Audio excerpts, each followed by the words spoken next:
Hello everyone, welcome to a guide on how to do a super fast castle with the Khmer Civ. First we'll look at some bonuses that allow them to do the super fast sub 13-minute fast castle.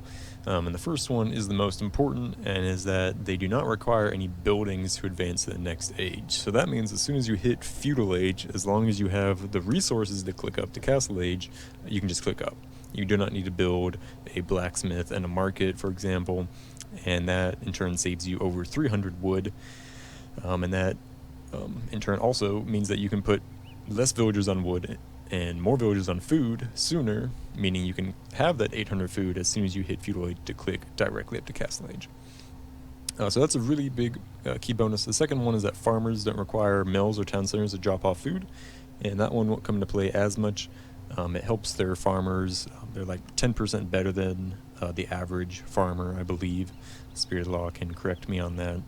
But those two bonuses, those two eco bonuses, are what are going to allow the Khmer to be able to do a 23+0 fast castle. So I'll go ahead and start the game here. This build order is going to start out just like every other build order, so the first 6 go on to food. This build order will require you to push your deer. I'm doing that right now just because it's easiest. There's less micro involved when your TC has multiple villagers queued up at it. So first 6 going on to food, and then we're going to have 3 go on to wood. Everybody else is going on to food except for the very last 3 villagers who are going to go on to gold. So this strategy does require you to make use of all of your herdables. And I have played this where somebody, for example, stole 3 of my sheep, and the strategy is not possible without getting all of your herdables. So I have my 6 on my deer, I have lured my boar, and I've got 3 on wood right now. I'm going to put up to 9 villagers onto this boar right here, and then this bro out here will go and make the mill. In total, I'm going to have 4 villagers on berries, and she is grabbing our second boar. I've pushed all the deer.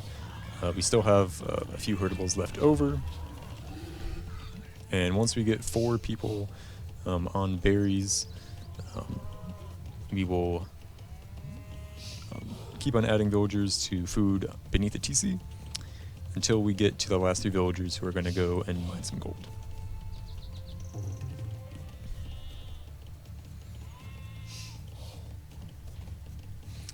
Alright, so we have 20 or 25 pop, so our last 2 villagers are going to go over and make a mining camp on our gold. And we are going to make a total of 4 farms. So whenever we get enough wood to make a farm, we'll go ahead and drop another one. So I've got 2 right now, and in the transition on the way up to feudal age, I'll place 1 more, and right before we hit feudal, we'll put down the 4th farm. Now, since all herdable spawns are not the same, sometimes you get sheep, sometimes you get cows, I go ahead and leave about 80 food on this cow, just so that you can be sure that the strategy will work if you're given 8 sheep instead of if you're given sometimes like 6 cows, because that amounts to more food. So right as we're about to hit feudal age, garrison the villagers on the TC, we have 800 food, 200 gold, perfect amount to click up. And now, everybody on the TC that was on herdables is going to wood, and the villagers on the gold are also transitioning off of gold and going to wood as well. So the idea now is maintain these 7 villagers on food, we'll restart Horse Collar, double bid axe, and then drop TCs as soon as we hit castle age. And we'll super fast forward for the super fast castle. And there, 1250, we hit feudal age, castle age, drop the TC, research bowsaw, and then put down our 3rd TC straight away. And from here, it's just going to be adding villagers onto wood to make farms and farming simulator. So that is the guide.